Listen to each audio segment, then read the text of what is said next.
Hello, hello, hi, and welcome to another episode ng Mimita Chinita. So, it's again part of the One Broke Tita series, the 52-week challenge. And we are now on week 20. Tingnan, sinilip ko pa doon, no? Kung anong week na natin.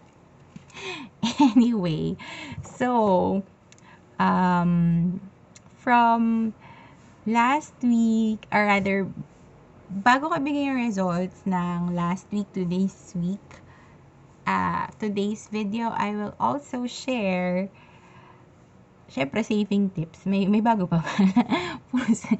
Some of them would be something na binigay ko na, pero siguro additional info na lang.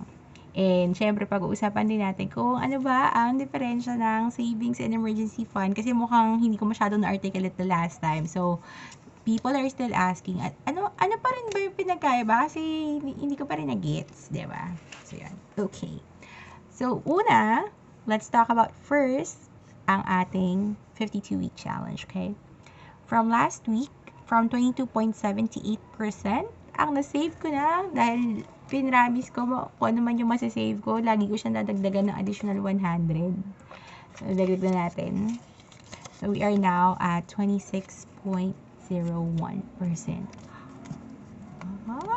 Diba? At least medyo nagkakaroon na ng momentum ang ating pagsisave. Tsaka tingnan nyo naman si Penny. Ang bigat na nga niya. Nalatanggal na nga yung lock niya, Tapos yan, nakikita niya medyo full na siya. Siguro kasi may mga papel na pera din.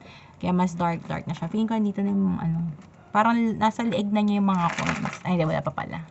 Pero nakikita ko na nandito na kasi nga gawa ng mga baryang papel. Ay, baryang papel. Basta yung mga 100 pesos na papel. 100 peso bill. Ayan. Diba? So, we're now 26.01%. And, syempre, lumampas na yung sahod natin. So, syempre, diba? Tulad ng lagi ko ina-advise sa inyo, kunin mo na yung isi-save na pera sa kanyo. Yung matitira yun yung iba-budget ninyo. Okay. Diba? Nakita natin yung crown ni Penny. Yan. And now, moving on to our next topic. Sabi ko nga, more saving tips. Pero before I go to the saving tips, explain ko lang ulit kung ano ba talaga yung pinagkaiba ng savings and emergency fund. Kasi parang maraming naguluhan pa rin sa explanation ko. Just to make it simple, savings is something, this is how I define it. Hindi ko sasabi na ito yung definition ng savings account versus a checking account.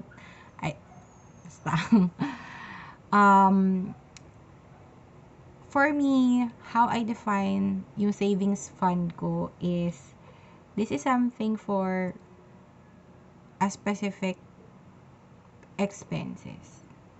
I mean, not necessarily expense, pero parang this is something na pinag-iipunan mo kasi determined na siya kung saan siya mapupunta. Let's say, itong sinisave kong 100,000 na to, dito siya mapupunta. Pwedeng wedding, pwedeng down payment ng bahay, down payment ng kotse, pwedeng pabayad ng utang. Hindi natin alam. I mean, hindi ko masabi kung para saan mo yun gagawin. Pero ikaw, when you start your own savings fund, you know what it is for exactly. Okay. While, ang emergency fund naman, this is something na hindi mo alam kung ano yung paggagamitan mo sa kanya. Gets? Parang, from the word itself, it's for an emergency. So, hindi mo naman alam kung anong uri ng emergency yung mangyayari sa'yo, di ba?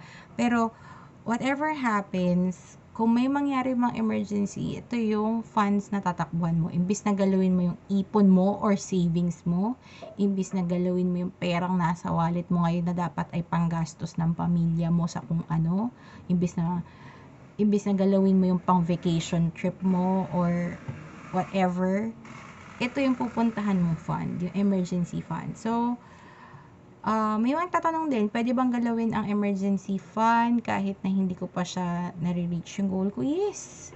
Kasi again, ang emergency fund ay para sa emergency. Ina-achieve mo lang yung, like for example, in my case, ang goal ko when it comes to emergency fund is 3 months worth of my living expenses. Kapag na-reach ko na yun, pwedeng wag na ako masyadong maghigpit, pwedeng itigil ko na yung pagsisave ng emergency fund. Pero yun yung goal ko. Pero in the question of, pwede ko ba siyang gastusin when an emergency comes up, kahit na sabihin natin pang 1 month pa lang yung naiipon mo? Yes. 'Di ba? Ako, for example, in my case, nasira yung cellphone ko. I have to spend 4,000 for the LCD, tsaka syempre home repair, home service. Kasi quarantine ngayon, tsaka wala naman talaga nag-aayos, 'di ba? So, 'di ba, ang laking pera noon, 4,000. Kahit na sabihin mong nasa bahay lang ako, hello, may pinagkakagastusan pa rin naman ako kahit nasa bahay lang ako. So, para sa akin, mabigat pa rin na bigla na lang ako maglalabas ng 4,000 out of my sahod na nakuha ko, na withdraw ko, 'di ba? So, para wag ko yung gawin, para wag magalaw yung budget ko, tsaka yung savings ko, para wag masira yung diskarte ko. Siyempre, saan ako pumunta? Doon sa emergency fund ko, 'di ba? And you might be wondering, paano ako nagkaroon pa rin ng emergency fund when I said before na hindi ko pa siya pinaprioritize. Na pinaprioritize ko pa lang ay pagbabayad ng utang at ang savings fund ko. Hindi porke hindi ko siya pinaprioritize, hindi ibig sabihin nun, wala ako nun. Meron pa rin ako nun. Diba? Kung saan ko siya nakuha, syempre kanya-kanyang diskarte na yan sa buhay. Pero meron ako nun. So, yun yung lesson doon. It's very important na meron kang emergency fund para wag masira yung iba mong diskarte sa pagbabudget. Kasi, minsan isa yan din sa mga excuse ng mga tao kung bakit hindi sila makapag-ipon. Kasi may bigla ang gastos. Totoo naman yun. Pero kung before, kung tiba-tiba sa mga panahong malakasan pa sa term ng iba, may malakasan pa yung pasok ng pera. Sa mga panahong yun, nagtabi ka na ng emergency fund mo. Syempre, may dudukutin ka, 'di ba? Hindi masisira yung current discarte mo when it comes to money. Yun. I hope I'm able to explain myself on the difference of savings and emergency fund. And now, let's go to the saving tips. Dito kasi siya sa kabila kong kabilang kodigo. Okay, number 1, palagi ito sinasabi, create your budget. Siguro, one of these days, I would share to you kung paano ko binabudget yung sarili kong pera. Medyo, ayoko pa rin siya i-share kasi hindi ko pa rin masasabing perfect na yung ginagawa ko. At saka, siguro mahirap din siya i-share kasi quarantine ngayon parang iba na yung normal. Tapos, syempre, iba na rin, may iba-iba tayong, may kanya-kanya tayong priority kung saan mapupunta yung pera. Kaya, siguro habang pinag-aaralan ko pa, yung muna siyang mag-share. But then again, I'm not a financial expert. I'm not a personal finances expert. Ito yung mga bagay na natutunan ko lang. And I just really want to share kasi you might learn a thing or two just like I do. And then, number 2, pero yun, sa creator budget, yun nga, 50%. Sabi na iba, 50% daw sa sa parang walking around money mo. Yung 20% mo daw sa wants, 30% daw sa, ay ba yan, 20% say, ewan ko, hindi ko na alam yung 50, 20, 30 na yan. Pero, yun nga, it's really necessary that you create a budget. Diba? Number 2, cash envelope system. I personally don't do that. Why? Kahit na nung panahong pwede pa tayong lumabas, ako ay hatid sundo, medyo takot pa rin ako na bigla na lang ako ma-hold up or manakawan. Hindi ko masasabing magnakaw yung kalakar ko or what, pero hindi natin alam kung ano mga pwedeng mangyari or pwedeng malaglag yung envelope. The thing kasi with the cash envelope system is you bring it along with you. Tapos talagang dinivide mo na yung cash mo doon. Para nga naman madali mo ring makita kung pwede ka bang, kung kunwari nagtabi ka ng coffee budget, tapos biglang makita ka na wala ka na palang budget for it. So you know na hindi ka na pwede magkape. Diba? Parang gano'n kasi idea ng cash envelope system Para talagang binudget mo na yung cash mo into separate envelopes that you take with you. Diba? I-share ko paano siya ginagawa ng iba kapag may time na akong gumawa. May time na akong gumawa. Hindi kasi may nakita ako sa YouTube na ang cute nang ginawa niyang envelope system. Tapos meron na rin siyang dinikit na notebook para talagang madetalye niya rin kung paano niya ginagastos yung pera. It's really nice. Yun nga lang, parang sabi ko, hala, delikado yun sa bag ko kasi nga medyo pag marami kasi nakalagay sa bag, ang ending niya medyo magiging burara ka rin. Kasi nga dami-dami na nandun. So, kaya parang medyo kinakabahan ako with it. Pero for some people, or for a lot of people, the cash envelope system really works kasi ito na yung visual na nakikita nila na, hala, wala na talaga akong pera for gala. Hala, wala na talaga akong pera for ganito. Kaya hindi na ako tutuloy sa gala namin. Ganon. Kasi tulad ng nabanggit ko sa mga previous videos, kapag visually mo nakikita na nawawala na yung pera, pag physical mo nakikita wala na yung pera, talagang napipigilan mong gumastos. Kaya nga talagang cash basis lang muna ako sa ngayon. Wag muna card hanggat hindi pa maayos yung discipline ko when it comes to credit card spending. Next is automatic payment. For some, and for a lot of people, ako personally, I don't do automatic payments. Napaisip ako bigla, I do pala. Kasi isa pa lang naman yung bill na binabayaran ko. Actually, marami pa pala ibang bills. Marami pa pala ibang bills. Isang bill lang yung naka-automatic payment sa akin, which is yung cellphone bill ko. Pero, kahit yun, binabayaran ko na siya ahead of time. Kaya parang mga 2-3 months na rin akong advance. Kasi minsan may mga apps ako download sa phone. 'Di ba? Ginagawa ko annual subscription kasi mas tipid kumpara sa monthly. Kaya talagang nag-advance payment ako sa cellphone bill ko. Just to cover yung mga pwede kong magasto sa apps. Pero yun, going back to automatic payment, I know it's something na talagang intimidating to a lot of people kasi nga, they would rather see the bill first before paying it. Pero, if you have an idea naman at kung magkano yung nagagastos mo siya, kung medyo constant naman yung paggamit mo, most probably pareho ka rin naman ang babayaran. So, yun.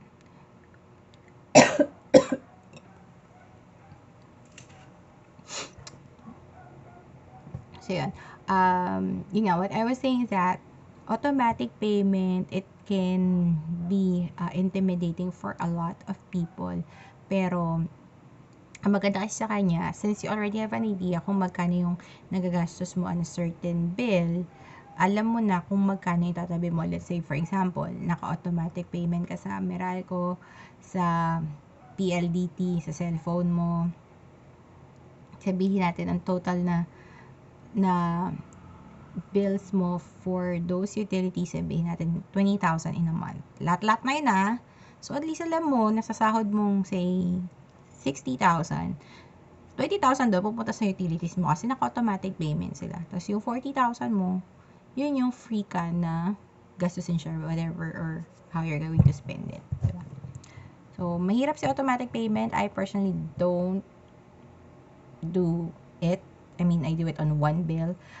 Siguro, if you wanna try it, you can try it on one bill. Something na mas constant yung charge. Say, mga home internet. Usually, pare-pareho lang naman yun ng charges. Di naman yan masyadong nag-iiba-iba. Unless, syempre, magpapalit ka ng package. Diba? Pero it's also a good way for you to have that discipline on how you're going to spend your money.